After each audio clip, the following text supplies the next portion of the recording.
இது என்னன்னு நினைக்கிறீங்களா?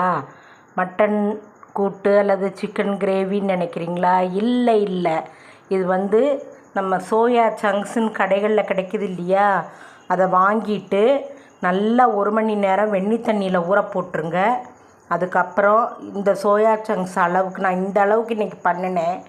இதுக்கு ஒரு 1/2 கிலோ பெரிய வெங்காயத்தை நல்லா பொடியாக நறுக்கிக்கிட்டு 2 தக்காளி போட்டு நல்லா எண்ணெய் ஊற்றி வதக்கினதுக்கப்புறம் கறி மசால் பொடி, அடுத்து மிளகா பொடி, மஞ்சப்பொடி, உப்பு, மல்லிப்பொடி எல்லாம் போட்டு சுருளை வதக்கிட்டு இந்த மீல் மேக்கரை போட்டு நான் அதுக்கப்புறம் கூட்டு மாதிரி செஞ்சேன். இன்றைக்கி நான் செஞ்ச உடனே என்னால் வீடியோ எடுக்க முடியலை, டைம் இல்லை.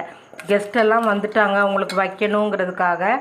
அதுக்கப்புறம் இப்படி நல்லா ஒரு 1/2 மணி நேரம் வேக வைக்கணும்.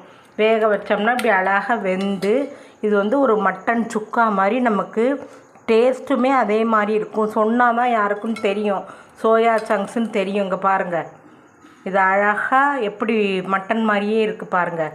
ரொம்ப நல்லாயிருக்கும். வெஜிடேரியன் சாப்பிட்றவங்களும் இதை விரும்பி சாப்பிடலாம்.